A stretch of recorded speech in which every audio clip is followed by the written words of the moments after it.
Silk road. ये नाम सुनते ही जहन में ऊंटों के काफिले, चमकता हुआ रेशम और विदेशी मसालों की तस्वीरें उभर आती हैं।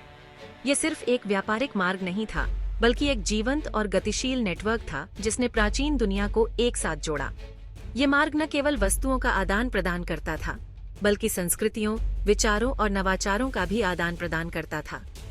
मसालों की खुशबू, रेशम की चमक और अनगिनत वस्त्रों की विविधता इस मार्ग की पहचान थी।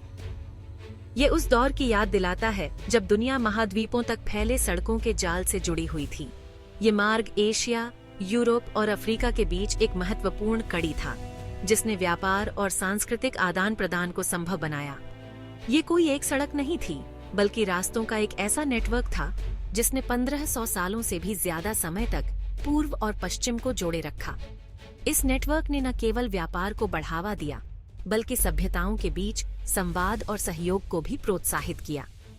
ये सिर्फ व्यापार का रास्ता नहीं था, बल्कि विचारों, धर्मों और संस्कृतियों के आदान प्रदान का जरिया भी था, जिसने दुनिया को उस रूप में ढाला जैसा कि हम आज जानते हैं। इस मार्ग ने विभिन्न सभ्यताओं को एक दूसरे के करीब लाया और उनके बीच की दूरियों को कम किया।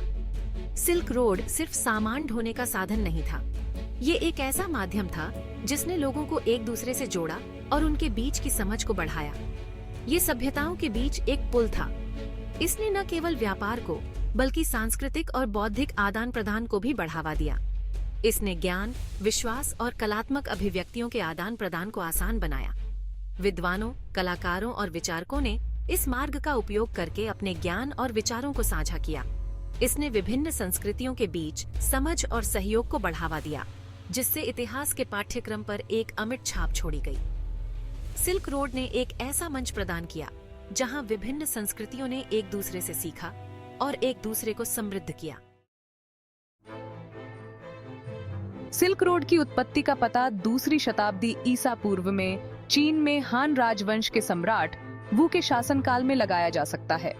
सम्राट वू का शासनकाल चीन के इतिहास में एक महत्वपूर्ण मोड़ था, जिसने न केवल साम्राज्य की सीमाओं का विस्तार किया, बल्कि सांस्कृतिक और आर्थिक विकास को भी प्रोत्साहित किया। सम्राट वू ने खानाबदोश कबीलों से खतरों का मुकाबला करने के लिए पश्चिम के साथ गठबंधन की मांग की। यह गठबंधन केवल सैन्य उद्देश्यों तक सीमित नहीं था, बल्कि इसमें व्यापार और सांस्कृतिक आदान प्रदान भी शामिल था। पश्चिमी देशों के साथ इन संबंधों ने चीन को नई तकनीकों, विचारों और वस्त्रों से परिचित कराया। इस महत्वाकांक्षा ने व्यापार मार्गों की स्थापना की दिशा में अग्रसर किया, जिन्हें बाद में सिल्क रोड के रूप में जाना जाने लगा। सिल्क रोड ने न केवल चीन को पश्चिमी एशिया और यूरोप से जोड़ा, बल्कि यह एक महत्वपूर्ण व्यापारिक मार्ग बन गया, जिसने विभिन्न संस्कृतियों को एक साथ लाया। ये रास्ते रातों रात स्थापित नहीं हुए थे। इन मार्गों का निर्माण और विकास कई वर्षों में हुआ, जिसमें कई चुनौतियों का सामना करना पड़ा।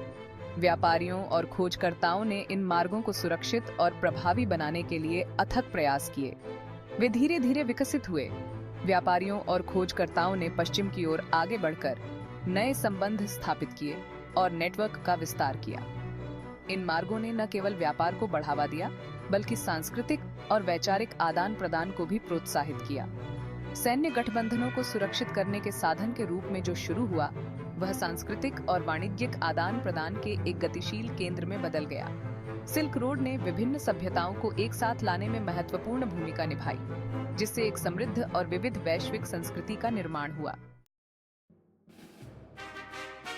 सिल्क रोड कई शाखाओं और शाखाओं के साथ एक जटिल नेटवर्क था। यह 4000 मील से भी ज्यादा दूर तक फैला हुआ था, जो अब चीन में शियान से शुरू होकर मध्य एशिया से होकर भूमध्य सागर के पूर्वी तटों तक जाता था।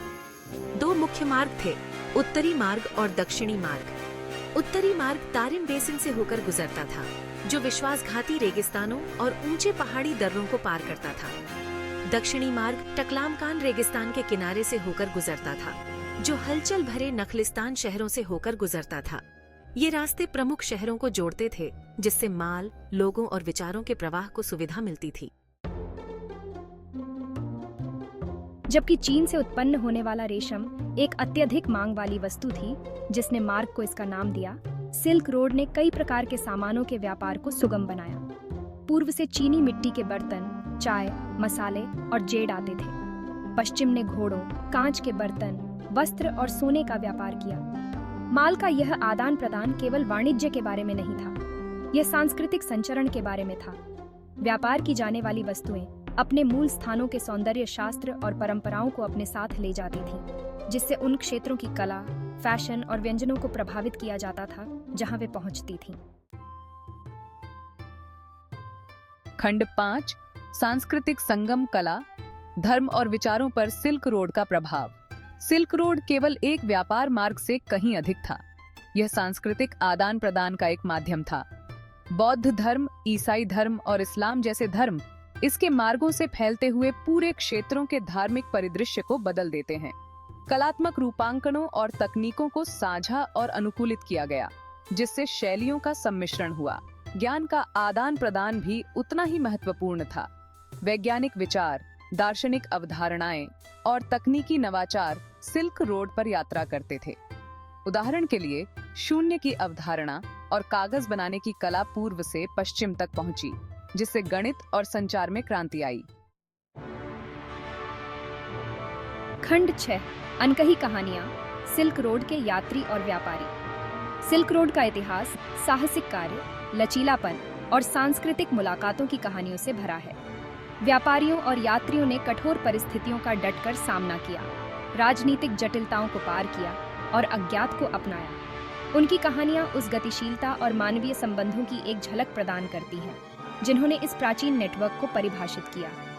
ऐसी ही एक कहानी एक सॉग्डियन व्यापारी की है, जो उस उद्यमशीलता की भावना का प्रमाण है जो सिल्क रोड के किनारे फली फूली। एक और आकर्षक वृत्तांत जुआनजेंग की यात्रा है, जो एक चीनी बौद्ध भिक्षु था जो पवित्र ग्रंथों की खोज में एक खतरनाक खोज पर निकला था।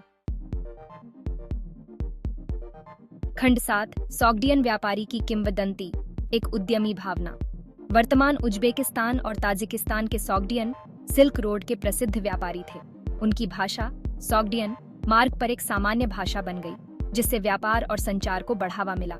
एक कहानी एक युवा सॉग्डियन व्यापारी के बारे में बताती है, जिसने अवसर के लिए गहरी नजर और अटूट दृढ़ संकल्प के साथ एक भाग्य अर्जित किया।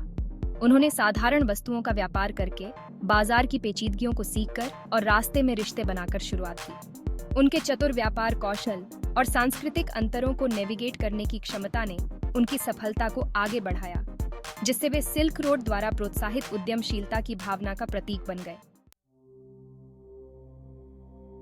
खंड 8 जुआनजेंग की विरासत, बौद्ध धर्म ग्रंथों की यात्रा।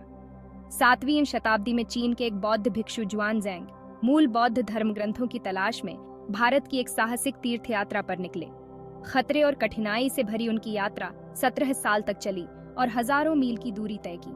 वह बौद्ध ग्रंथों के विशाल संग्रह के साथ चीन लौट आया, जिसे अनुवाद करने में उसने वर्षों बिताए, जिससे चीन में बौद्ध धर्म के प्रसार में महत्वपूर्ण योगदान मिला। उनकी महाकाव्य यात्रा आस्था की शक्ति और धार्मिक संचरण को सुविधाजनक बनाने में सिल्क रोड की भूमिका के प्रमाण के रूप में है। खंड 9 सिल्क रोड का स्थायी प्रभाव, आधुनिक दुनिया को आकार देना। हो सकता है कि 15वीं शताब्दी में सिल्क रोड का पतन हो गया हो, लेकिन इसकी विरासत बनी हुई है। इसने एक वैश्वीकृत दुनिया की नींव रखी, व्यापार संबंधों और सांस्कृतिक आदान प्रदान को बढ़ावा दिया, जो हमारे वर्तमान को आकार देना जारी रखते हैं। सिल्क रोड के मार्गों का अभी भी बहुत बड़ा ऐतिहासिक और सांस्कृतिक महत्व है। आदान प्रदान की भावना जो इसने सन्निहित की, उन पहलों को प्रेरित करती रहती है जो क्रॉस सांस्कृतिक समझ और सहयोग को बढ़ावा देती है। कला और वास्तुकला से लेकर व्यंजनों और भाषा तक दुनिया पर सिल्क रोड की छाप निर्विवाद है। खंड 10 प्राचीन रास्तों से आधुनिक कनेक्शन तक, आज सिल्क रोड की प्रासंगिकता। आज सिल्क रोड एक तरह से पुनरुत्थान का अनुभव कर रहा है। चीन द्वारा शुरू की गई belt and road initiative Asia, Europe और अफ्रीका के बीच संपर्क और आर्थिक सहयोग को बढ़ावा देकर प्राचीन व्यापार मार्ग की भावना को फिर से बनाने का लक्ष्य रखती है। बुनियादी ढांचे के विकास और सांस्कृतिक आदान प्रदान कार्यक्रमों से जुड़ी यह पहल अंतर्राष्ट्रीय सहयोग और साझा समृद्धि के लिए एक मॉडल के रूप में सिल्क रोड की स्थायी प्रासंगिकता को रेखांकित करती है। खंड 11 निष्कर्ष, सिल्क रोड मानव संपर्क का एक कालातीत प्रमाण। सिल्क रोड मानव संपर्क की शक्ति का प्रमाण है। यह प्राचीन व्यापार मार्ग न केवल वस्तुओं के आदान प्रदान का माध्यम था, बल्कि विचारों, संस्कृतियों और ज्ञान के आदान प्रदान का भी एक महत्वपूर्ण मार्ग था। यह हमें याद दिलाता है कि प्राचीन काल में भी लोग जुड़ने, व्यापार करने, एक दूसरे से सीखने की इच्छा से प्रेरित थे। वे दूर दूर से यात्रा करते थे, अपने साथ न केवल व्यापारिक वस्तुएं बल्कि अपनी कहानियां, परंपराएं और नवाचार भी लाते थे। यह अन्वेषण के स्थायी आकर्षण, विचारों के आदान प्रदान और साझा मानवीय अनुभव को उजागर करता है, जो भौगोलिक सीमाओं को पार करता है। सिल्क रोड पर यात्रा करने वाले विद्वान और व्यापारी अपने साथ नए विचार और तकनीकें लाते थे, जो सभ्यताओं को समृद्ध बनाते थे। सिल्क रोड केवल सड़कों का नेटवर्क नहीं था, यह मानवीय संबंधों का एक नेटवर्क था, जो व्यापार, सांस्कृतिक आदान प्रदान और अन्वेषण की प्यास से एक साथ बुना गया था। यह मार्ग विभिन्न संस्कृतियों और सभ्यताओं को जोड़ता था, जिससे एक वैश्विक समुदाय का निर्माण होता था। इसकी विरासत प्रेरित करती रहती है, हमें संबंध की शक्ति और सांस्कृतिक आदान प्रदान के स्थायी प्रभाव की याद दिलाती है।